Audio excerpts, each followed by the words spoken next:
cannot stand beauty. You're frightened of it. You're like grubs pulling down a tree, and you have no idea what you do." She ducked into the hut, which was evidently where Sansom stored the valuable objects he discovered in the temple remains. She emerged with a small stone statuette that she tossed to one of her guards. "It isn't much," she said, "but at least it's safe from a carpenter grub born in a cowshed." Sansom, still smiling despite all the insults, inquired of me how the fighting in the north went. "We win slowly," I said. "Tell my lord the Prince Arthur that I pray for him." "Pray for his enemies, you toad," Guinevere said, "and maybe we'd win more quickly." She stared at her 2 dogs that were pissing against the new church walls. "Kudui raided this way last month," she told me, "and came close. Praise God we were spared," Bishop Sansom added piously. "No thanks to you, you pitiful worm," Guinevere said. "The Christians ran away, plucked up their skirts and scampered east. The rest of us stayed, and Vanville, the gods be thanked, saw Kadui off." She spat towards the new church. "In time," she said, "we'll be free of enemies. And when that happens, Derval, I shall pull down that cattle shed and build a temple fit for the real god." "For Isis?" Sansom inquired slyly. "Careful," Guinevere warned him. "For my goddess rules the night, Toad, and she might snatch your soul for her amusement. Though the gods alone know what use your miserable soul would be to anyone. Come, Derval." The 2 deerhounds were collected, and we strode back up the hill. Guinevere shook with anger. "You see what he's doing? Pulling down the old. Why? So he can impose his tawdry little superstitions on us. Why can't he leave the old alone? We don't care if fools want to worship a carpenter, so why does he care who we worship? The more gods the better, I say. Why offend some gods to exalt your own? Doesn't make sense." "Who is Isis?" I asked her, as we turned into the gate of her villa. She shot me an amused look. "Is that my dear husband's question, I hear?" "Yes," I said. She laughed. "Well done, Derval. The truth is always astonishing. So Arthur is worried by my goddess?" "He's worried," I said, "because Sansom worries him with tales of mysteries." She shrugged off the cloak, letting it fall on the courtyard tiles to be picked up by a slave. "Tell Arthur," she said, "that he has nothing to worry about. Does he doubt my affection?" "He adores you," I said tactfully. "And I him." She smiled at me. "Tell him that, Derval," she added warmly. "I shall, lady." "And tell him he has nothing to worry about with Isis." She reached impulsively for my hand. "Come," she said, just as she had when she had led me down to the new Christian shrine. But this time she hurried me across the courtyard, jumping the small water channels to a small door set into the far arcade. "This," she said, letting go of my hand and pushing the door open, "is the shrine of Isis that so worries my dear lord." I hesitated. "Are men allowed to enter?" "By day, yes. By night, no." She ducked through the door and pulled aside a thick woolen curtain that was hung immediately inside. I followed, pushing through the curtain to find myself in a black, lightless room. "Stay where you are," she warned me, and at first I thought that I was obeying some rule of Isis, but as my eyes grew accustomed to the thick gloom, I saw that she had made me stop so I did not stumble into a pool of water that was set into the floor. The only light in the shrine came around the edges of the curtain at the door, but as I waited, I became aware of a grey light seeping into the room's far end.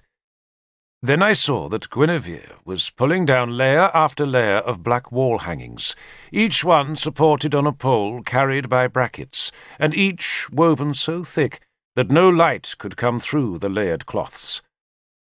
Behind the hangings, that now lay crumpled on the floor, were shutters that Guinevere threw open to let in a dazzling flood of light.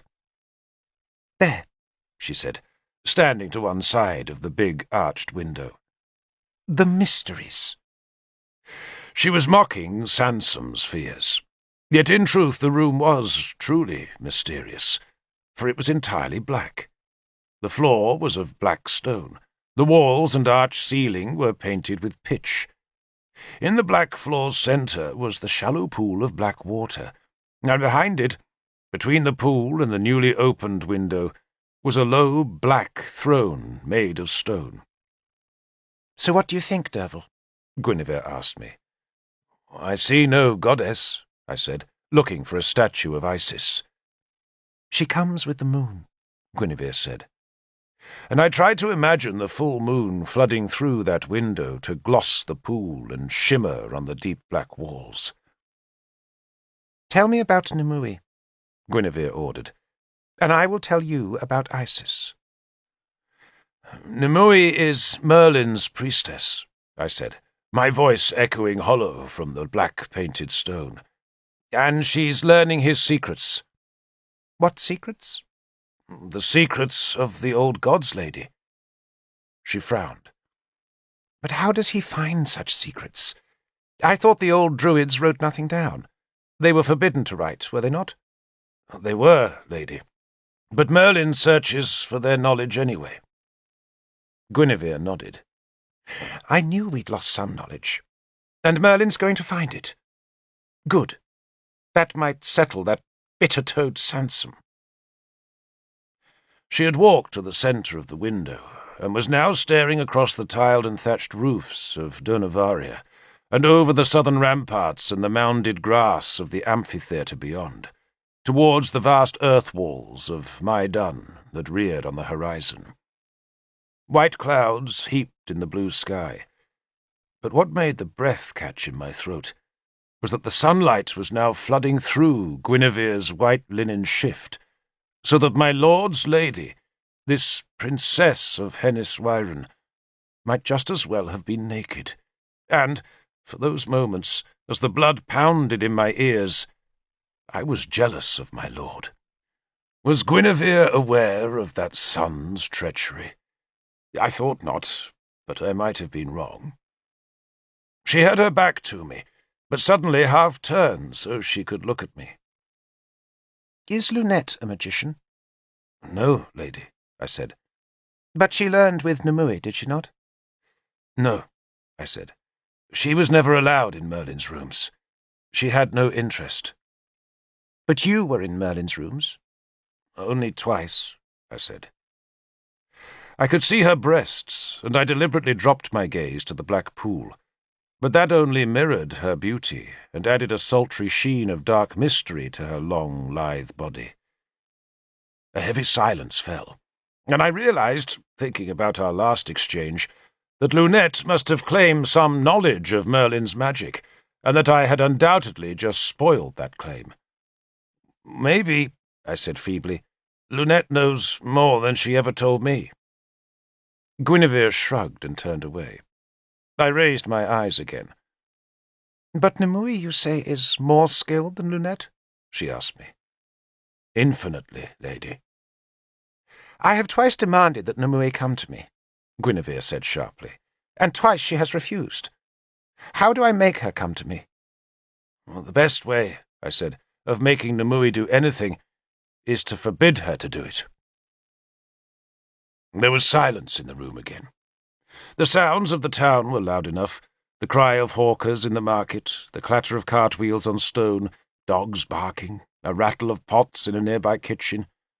But in the room it was silent. "One day," Guinevere broke our silence, "I shall build a temple to Isis up there." She pointed to the ramparts of Maidan that filled the southern sky. "It is a sacred place?" "Very." "Good." She turned towards me again, the sun filling her red hair and glowing on her smooth skin beneath the white shift. "I do not want to play childish games, Derval, by trying to outguess Nimue. I want her here. I need a priestess of power. I need a friend of the old gods if I am to fight that grub Sansom. I need Nimue, Derval. So for the love you have for Arthur, tell me what message will bring her here. Tell me that, and I will tell you why I worship Isis. I paused, thinking what lure could possibly attract Nimue. "Tell her," I said finally, "that Arthur will give her Gundlius if she obeys you. But make sure he does," I added. "Thank you, Derval." She smiled, then sat in the black-polished stone throne. "Isis," she told me, "is a woman's goddess, and the throne is her symbol. A man might sit on a kingdom's throne, but Isis can determine who that man is. That is why I worship her." I smelt the hint of treason in her words. "The throne of this kingdom, lady," I said, repeating Arthur's frequent claim, "is filled by Mordred." Guinevere mocked that assertion with a sneer. "Mordred could not fill a pissing pot. Mordred is a cripple. Mordred is a badly behaved child who already scents power like a hog snuffling to rut a sow." Her voice was whip-hard and scornful. "And since when, Derval, was a throne handed from father to son? It was never thus in the old days. The best man of the tribe took the power, and that is how it should be today." She closed her eyes as though she suddenly regretted her outburst. "You are a friend of my husband?" she asked after a while, her eyes open again. "You know I am, lady." "Then you and I are friends, Derval. We are one, because we both love Arthur. And do you think, my friend Derval Cadern, that Mordred will make a better king than Arthur?" I hesitated, for she was inviting me to speak treason, but she was also inviting me to speak honestly in a sacred place, and so I gave her the truth. "No, lady. Prince Arthur would make the better king." "Good." She smiled at me.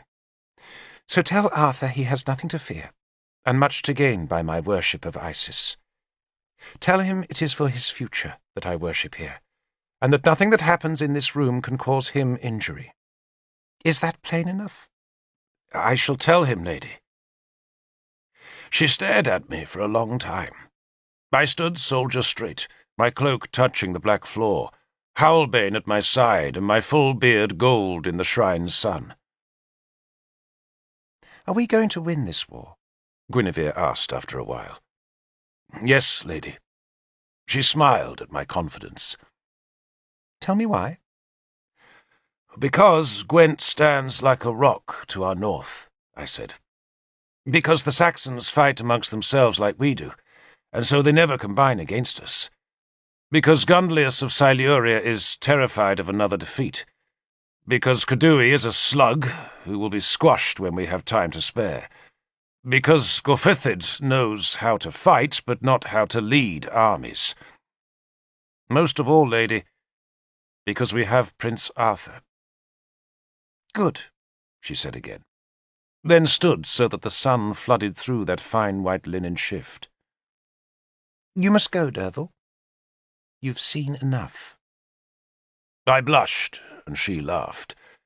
"And find a stream," she called, as I pushed through the curtain at the door, "because you stink like a Saxon."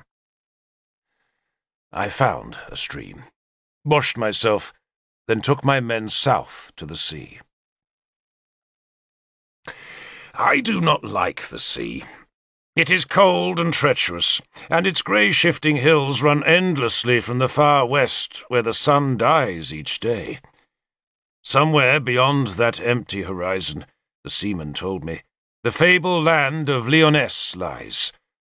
But no one has seen it, or certainly no one has ever returned from Lyonesse, and so it has become a blessed haven to all poor seamen, a land of earthly delights where there is no war, no famine, and above all, no ships to cross the grey, lumpy sea with its wind-scoured whitecaps whipping down the grey-green slopes that heaved our small wooden boats so mercilessly.